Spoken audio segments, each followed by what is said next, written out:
Local programming on KRWG Public Media made possible in part by viewers like you. Thank you.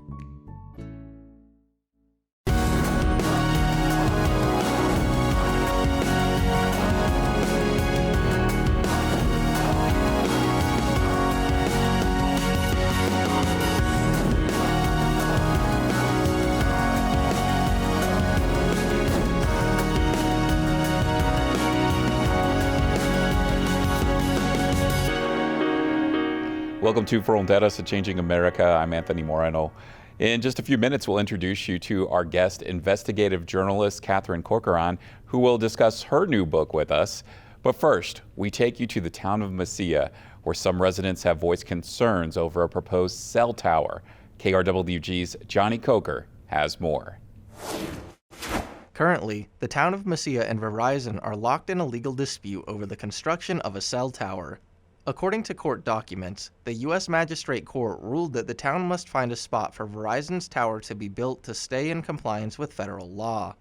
The latest proposition is for the tower to be built in Town Hall Park, but it is still under litigation. Not everyone in the town of Mesilla is against having the cell tower. However, residents say that they are concerned about the lack of transparency from the mayor and other city officials in Mesilla. Renee Beltran is a resident of Mesilla and lives across the street from Town Hall Park. She said that residents felt blindsided when they received flyers notifying them of the proposed location. I hate to see us make financial obligations and arrangements with for-profit companies, which are going to be Band-Aid solutions for what is a really big problem. I understand these town officials may just see it as the only options they have, but I strongly feel that we need to keep looking. I think that once you start using a sacred public space, outdoor space like a park, that it is a slippery slope. And that as we see our world developing and changing, that letting go of that sacred space, it seems like a really poor choice. Kathy Telgard also lives right next to Town Hall Park. She said that the lack of updates from town officials have left many residents feeling unheard. The transparency of this is not there. You know, it feels like it's being kept secret. The initial meeting where we were all invited to was a flyer stuck in our doors just for the neighbors that surround the park here. And it looked like it was all planned and all set to go, and this is what's going to happen, folks. And that's all we've heard. Mesilla's town code prohibits towers and other communication structures, quote, within 660 feet of the boundary of an historic resource or district or view corridor, which means that the proposed tower would be in violation of that code. However, there is a clause that states, quote, public property owned or otherwise controlled by the town of Mesilla may be exempt from the requirements of this chapter, which opens up the possibility for a cell tower to be built in the park or any other public space. Nora Barraza is the mayor of Mesilla. She said that regarding litigation between the town and Verizon, the town is waiting to hear from representatives of the company. At this point, nothing has been resolved. Verizon has not come back with any other options at this time, and there's really nothing else to report other than Verizon is very much aware of it. I did meet with them and told them, you know, you probably need to look in the RF zone, and at this point we haven't heard. Barraza said that she understands the concerns of the citizens, and despite accusations from residents, the town has been as open and transparent as possible. I think we have been very transparent in what's happened, and we can only share so much also just because because it is in a lawsuit right now. And so there's only so much we can share. And what I'm sharing with you today is something I've already shared with the public. There's nothing more to that. There's no way we're going to please 100% of our residents, you know, no matter what. And that's okay. We just need to find a place to put this cell tower that is going to address the need. Jerry Nevarez is a resident of Mesilla and was on the Planning and Zoning Commission from 2016 to January of this year. He said he wasn't aware of the current proposed location of the tower until disgruntled residents showed up to a planning and zoning meeting in autumn of last year. That's when I sent an email to the mayor asking, well, you know, I'm getting approached by people. with questions, and I had no idea what's going on. And that's when she told me, it's really not, within your purview. It's just, it's in litigation. So pretty much, she told me to leave it alone. Nevada has said that there was a lack of communication overall about the cell tower between town officials. Well, I don't think there has been transparency. I think there could have been more information coming forward without divulging any litigation details or anything that would be sensitive to any litigation. I mean, I believe with an attorney, the town has an attorney that they could formulate something. And also, I don't know. I feel sometimes the residents' concerns that as they were bringing forward, it was very dismissive, like it didn't matter. With the legal dispute between the town of Mesilla and Verizon, it remains uncertain where the new 65-foot cell tower will be built, leaving many residents anxious about transparency of the local government, and when they may hear next from public officials about the project. For KRWG Public Media, I'm Johnny Coker. Our featured guest on the program is Katherine Corcoran, a former bureau chief for the Associated Press for Mexico and Central America. She has led a reporting team investigating cartel violence and state corruption. Her new book out now is titled In the Mouth of the Wolf, A Murder, a Cover-Up, and the True Cost of Silencing the Press. Katherine, thank you so much for joining us. Thank you so much for having me. Now, in your book, you investigate the murder of Mexican journalist Regina Martinez. That took place in 2012. A well-known and respected investigative reporter. What was it about this case that made you want to write a book about it and investigate it? This is a case that's emblematic of what is happening to journalists in Mexico and what journalists have to live in Mexico. I chose this case because when I was bureau chief, that was pretty much when there was an explosion all of a sudden in assassinations of journalists, kind of out of nowhere. And the government would say, well, if they were killed, it was because they were corrupt or they were working with narcos. But there was never really a good explanation because there were no good investigations done. And it seemed like, they pushed the narrative so strongly. And we were covering these cases, but we just had no real explanation about why the numbers were so high and why all of a sudden, because for many decades in Mexico, journalist killings were very rare. And so when Regina was killed, we knew for sure that she was not corrupt, that she was not a narco journalist, and that she was killed to be silenced. And that's the first time we were able to say definitively that that's really what's going on, that journalists are being silenced. Could you tell me a little bit about the beat that Regina covered and how she was regarded in Mexico? Well, I always say Regina was a reporter ahead of her time because when she started her career, say in the late 1980s, the press in Mexico was still controlled pretty much by the government. When Mexico was ruled by one party known as the PRI controlled everything, and including controlling the press. And so with the onset of democracy in Mexico, the press started opening up more and more, just as the political system did, into a multi-party system. But she was ahead of the curve. She came out of journalism school wanting to report the truth, not the official story from the government. She went out and asked questions. She did her own investigations. She talked to people who didn't normally have a voice in the press at the time. And so she kind of set the standard for independent journalism where she worked. And she also, her themes were social justice. She was very interested in marginalized communities abused by the government. And that eventually led her to investigating government corruption. So she never investigated narcos. She investigated the state and local governments, and that was her specialty, her beat. How dangerous is that beat in Mexico, investigating state and local governments? Well, for a long time, you were always harassed if you did that because the government was used to controlling the message and controlling the press. And so if you went against the grain, if you were independent, you were always going to be harassed in some way. And she was throughout her career. She was blocked from access, blocked from getting documents, et cetera, et cetera. But with the onset of democracy,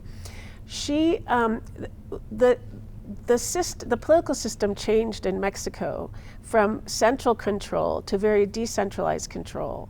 And so all of a sudden, local governments had the ability to cut their own deals with organized crime and with cartels. And so the local governments started colluding more directly and for vast amounts of money that weren't available to them in the past with organized crime. And so at that point, it became very dangerous to investigate public corruption because in many cases, it did lead to organized crime and criminal activity. And that's how her work became very dangerous in the last few years of her life. Could you share a little bit about how that change from centralized government to the local governments, that change of power and control impacted the media landscape? In two ways. First of all, it gave the media has become much more independent and much more critical in Mexico because there isn't that centralized control and the media companies can make their own decisions. Now in Mexico, traditionally the governments have paid a lot of money to media for advertising and also kind of under the table things like nice cars, houses, things like that. And a lot of that activity continued. And so a lot of media continued to be basically paid. But other media had the ability to not take that route and to be independent. So on the one hand, it was very good for the media landscape. On the other hand, the landscape became much more dangerous, again, because of these local collaborations between politicians and organized crime. And so stories that maybe in the past would have been about, some of the cases that Regina investigated. She would investigate if there were storm victims and they weren't getting the government help that they were supposed to be getting, and she would find the government supplies locked up in a warehouse somewhere instead of going to the people who deserved them or who needed them. You know, that kind of government corruption and where's the money going? She liked to follow the money. How's the money being spent? And it was being spent on things like, soccer teams and kind of old school corruption. Well, later on, closer to her death, to follow the money meant following it to government officials, first of all, stealing huge amounts of public money, but also money coming from drug cartels into the coffers of politicians. In this case, from your reporting, did you discover any signs that Regina was targeted? Yes, she definitely was targeted. She had been unpopular with the powers that be for a long time. But the initial killings, initial journalist assassinations, were mostly crime reporters and reporters who were covering the narco battles, which is what allowed the government to say, oh, they're corrupt, they're narcos. But she was one of the first cases where she did not cover that. She was not a crime reporter. She actually tried to stay away from covering narcos. But it wasn't a surprise in the sense that she had always been considered kind of an enemy of the government. And so it was sort of a very dangerous turn in a career that she always suffered a lot of harassment. But there are signs that she had some very sensitive information about some political leaders in the state, and that may have been why she was targeted. Now, with your reporting and investigation, now you mentioned that there were signs that Regina had information about government officials and some corruption, perhaps. Was this a really big investigation that she may have been working on? We think yes. Regina was very clever about hiding what she was doing. And she was very careful about guarding her stories because she was very competitive, but also she was very careful. She was a very careful person about her personal life and access to her family and anyone around her who could potentially bear the wrath of her reporting. She was very hermetic. And so there are basically two stories. One is that people close to her said she was working on something big. And then other people also close to her said that she had stopped reporting on sensitive stories, that she had said, it's become too dangerous, I'm not going to do this anymore, I'm afraid. And so what's interesting is we don't really know which path she was on, because she could have actually done that to throw people off the trail and basically say, I'm out of the game. I have no confirmation of that, but others said she was working on something really important. And so we don't really know, but we are certain that she had some very sensitive information. Can you share with us how Rahina died? She was beaten to death very brutally and strangled in her bathroom. It was in the middle of the night, maybe about 3 a.m. or 4 a.m. And she was known, she was a very nocturnal person, and she was known, especially on weekends, it happened on a Friday night going into Saturday morning. She was known to stay up late writing. She used her weekend time to kind of just enclose herself in her house and do sort of her weekend chores, but nighttime was her writing time. And that if she did have a big story, she would stay up very late writing. So the evidence suggests that she was up, she was working, she was dressed, she was not found in pajamas or anything. And there was a cup of coffee on her desk. It looked like she was working and had been surprised by an intruder in her bathroom. Where is the investigation now, and what has government officials said about this case? Well, in Mexico, there are two levels of investigation. The state investigated the murder as basically a common capital crime. And the state concluded that her killing had nothing to do with her work, which everyone considers a tremendous cover-up on the part of the state officials. And then there was also a parallel investigation by the federal prosecutor, because harming a journalist is a federal crime in Mexico. So on the state level, they basically grabbed some guy off the street, threw him in jail, said he did it, and case closed. And it had nothing to do with her work. So as far as the state is concerned, it's closed. The federal government never completed its case. And they say it's ongoing, but it's obvious that in the last now 11 years, they haven't done any work on it, yet they won't share any of the material they have. It's believed that the federal government has more evidence pointing to the fact that it did have to do with her work. But for whatever reason, the federal government won't share its documents, share the information it has, nor are they actively working on the case, but they claim they are. So that keeps us from really knowing anything, because everything in an ongoing case in Mexico is confidential. From your investigation, who may have found Rahina's reporting a threat? Well, there were several people who are named in the book. I generally leave that to people to read, but there were some powerful politicians who, in theory, would not have wanted this information that she had to be published. I can't say that I really drew any conclusions or solved the case. I would say that I just present a new avenue for investigation. How did this incident and case affect journalists in Mexico? It had a huge impact on the entire country for several reasons, because there already was an epidemic of journalist killings in this particular state. In just 2 years, I think maybe 8 or 9 journalists in one state were killed. And so that was shocking to the rest of the country. But when they went after Rahina, that was a different level, because she worked for a national magazine. She was a local correspondent for a national magazine. And the conventional wisdom at the time was, the reporters they were going after were very local. And they tended to leave the national reporters alone because that would create too much noise. These crimes are meant to silence people, not make noise. But when they went after her, it was kind of like a new threshold. It was a new level that said to all the national correspondents that they were at risk as well.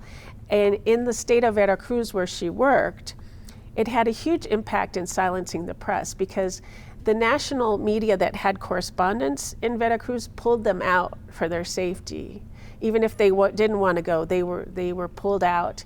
And other local journalists fled. And the journalists who remained basically agreed to report the official story to stay safe. Sometimes they did it for money, sometimes they did it out of fear, often out of both.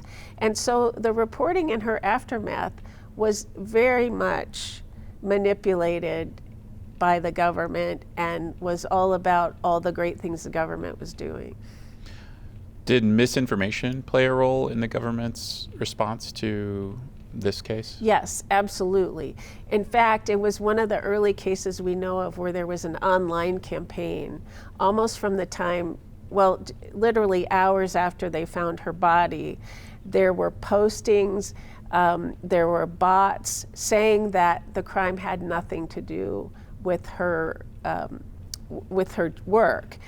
And there were other filtrations, other misinformation that was given to the, quote, government-friendly press that said things like she had a lover, he was a criminal, she was buying miniskirts and perfume, and basically trying to turn it into some kind of personal crime of passion. And because of the corruption that still exists in the press in Mexico, they would print those stories.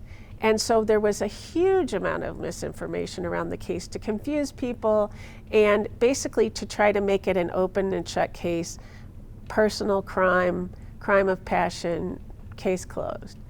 What's the ripple effect when we have the press silenced in a case like this?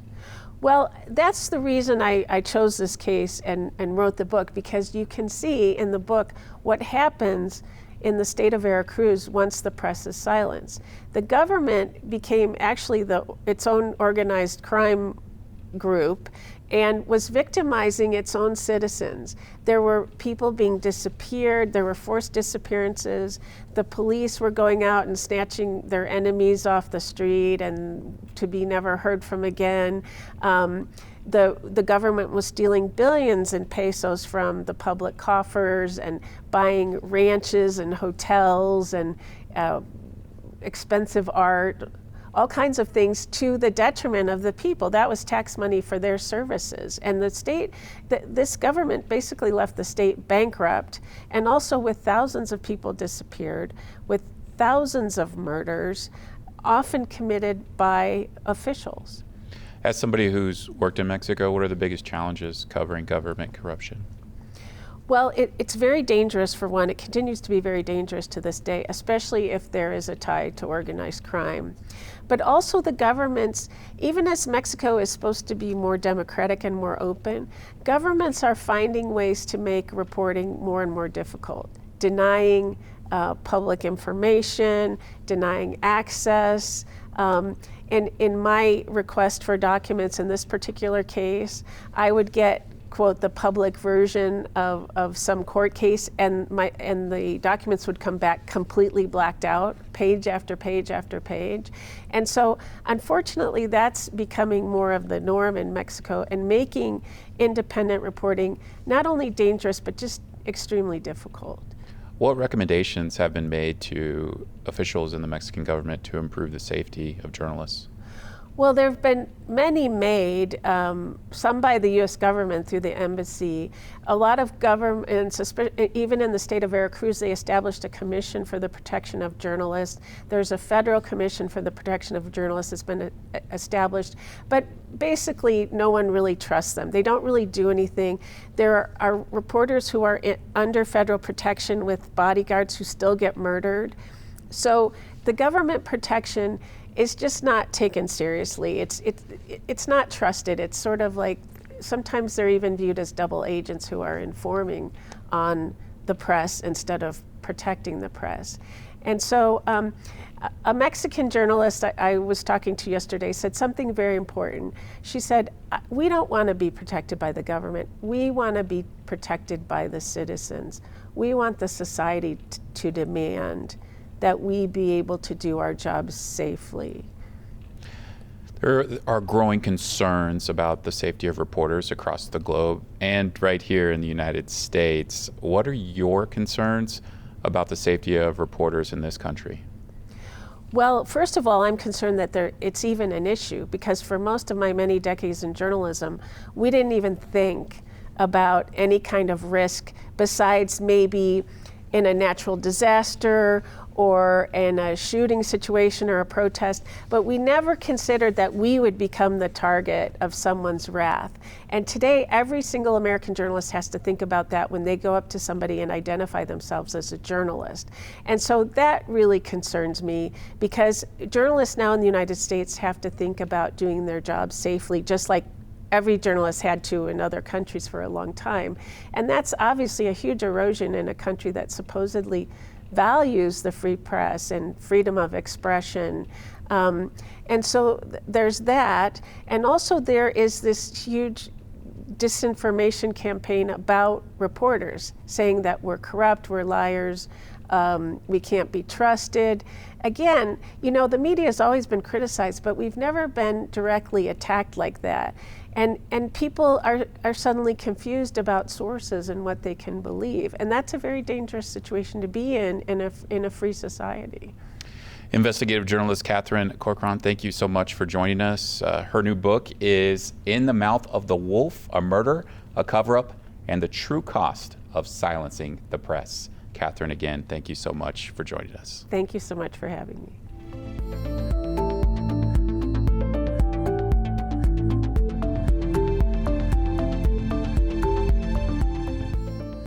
That's it for our program this week. Keep updated anytime with the news at krwg.org. Thank you for joining us. I'm Anthony Moreno. We'll see you next time.